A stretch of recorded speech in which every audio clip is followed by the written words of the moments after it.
I wanted to dedicate an entire video to the frontman. To me, he is the most mysterious person in this show, and his super rad mask definitely adds to his enigma. So let's take a deep dive into who the frontman is, and predict where he may go in later seasons, if we get more seasons. But judging by the fact that Squid Game is still #1 on Netflix, IMDb, and everyone and their turtle has heard of this show's existence, there will most likely be a season 2. So let's do some talking about the frontman. Oh, by the way, spoilers, obviously. The frontman operates and oversees all matters at the facility. He carries out the orders of the host, makes sure all the games run smoothly, and ensures that the VIPs have a good time while watching the games, which truly looks like the most uncomfortable job to fulfill on the island. All of the records of the previous Squid Game participants appeared to be from South Korea. The only reason I say this is because during Season 1, Episode 7 VIPs, the third VIP makes a quick comment claiming that the contest in Korea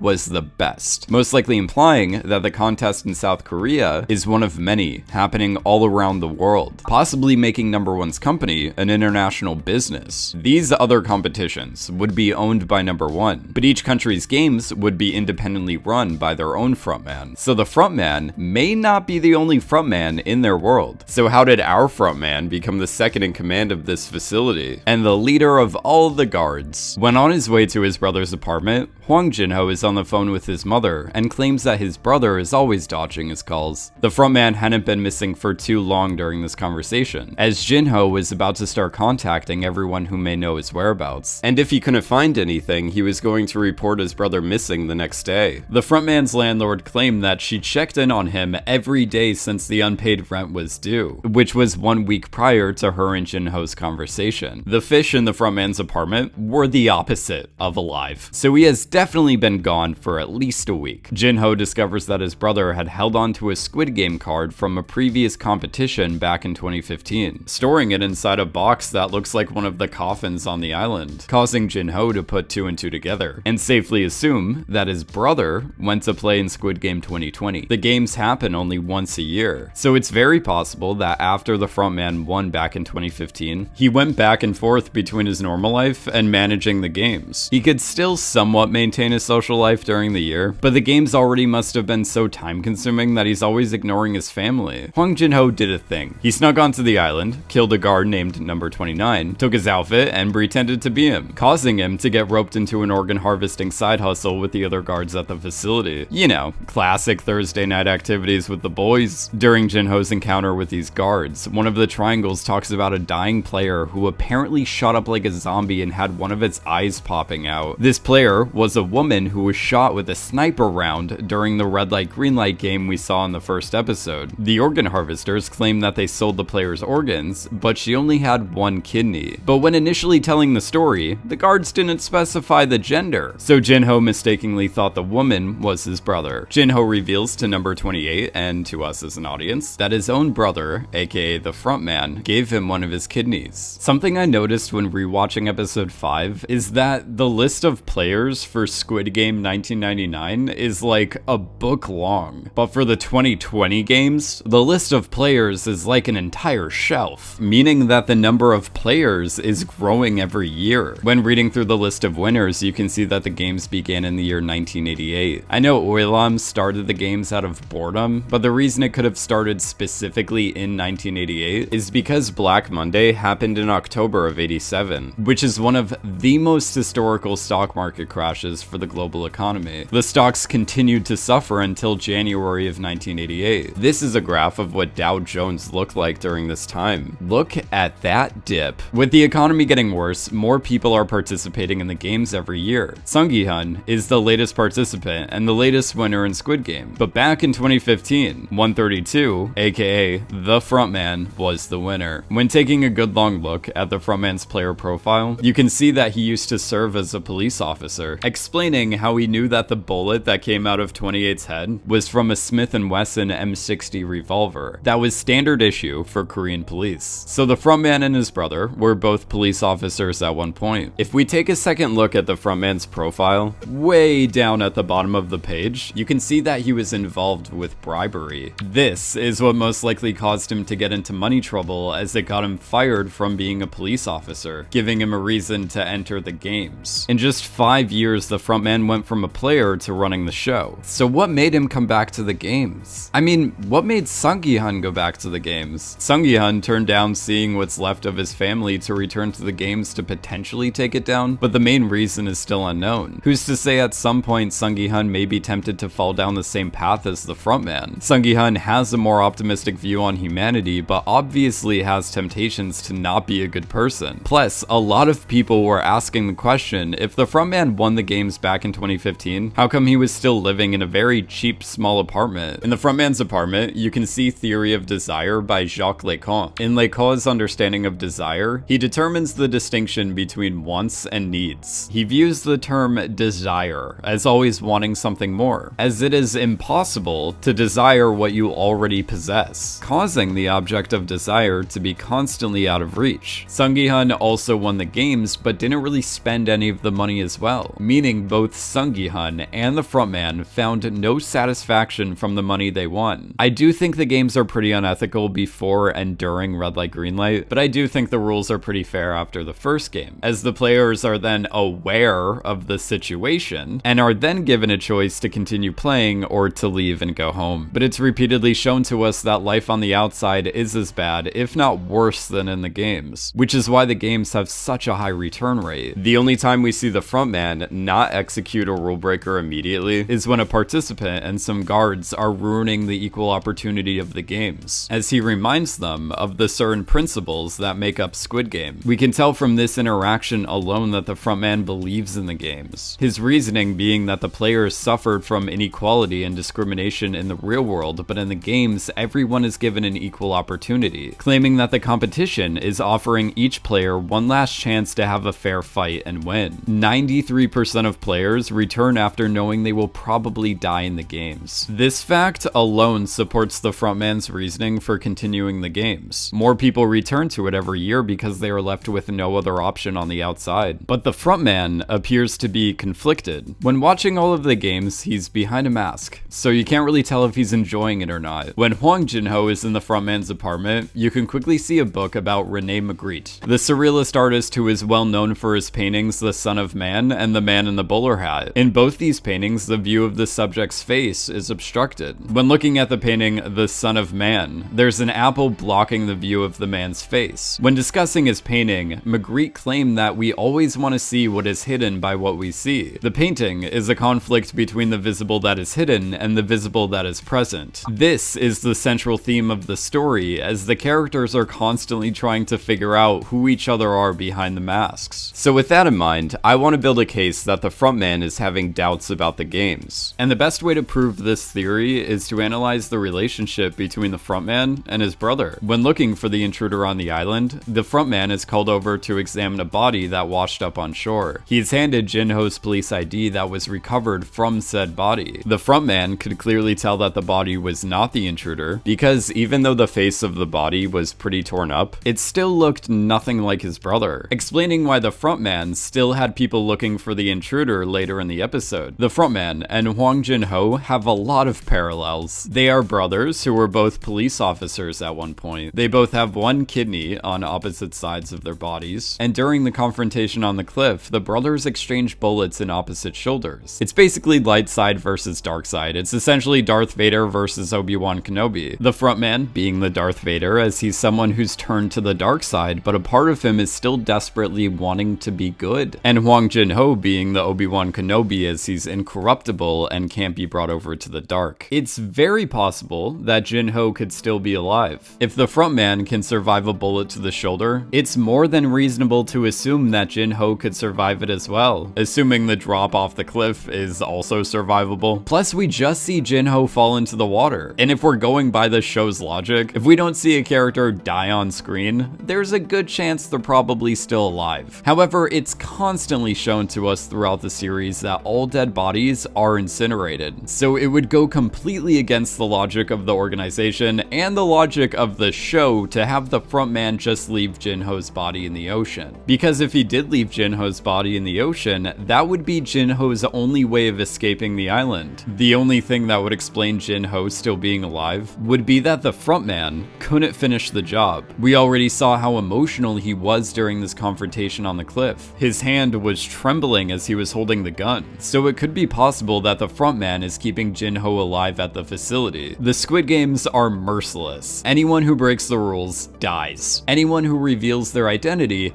dies. Basically a lot of strict rules with severe consequences. The frontman, who oversees all operations at the facility, has to enforce these rules with no hesitation. But it seems he is struggling with the life he has chosen, especially when he is given a reminder of his life in the real world. It could be possible that the mirror scene, where he sees a projection of his brother, is not about his brother's death haunting him, but about the frontman looking at the antithesis of what he's become. We saw that the frontman's hand was trembling before he shot his brother. This is because he was clearly emotional about taking his brother's life. However, the frontman's hand is constantly trembling when he's holding the handgun throughout the season. If we quickly go back to episode 2, there's something related to the point that I'm trying to make here. Right here, when Jinho is in the frontman's apartment, you can see a painting from Rene Magritte's Empire of Light series, which is a series of around 20 paintings that show nighttime urban streets below and a bright sunny daytime sky above. In his apartment, you can see 2 copies of this particular painting from the series. The landscape showing us night and the sky showing us day evokes the duality of light and dark. I feel like this image was intentionally used to hint at the internal battle of light and dark within the frontman. It's possible that the main way to destroy the games would be the frontman going back to the light in a sense, and turning on the organization. With the host of the games now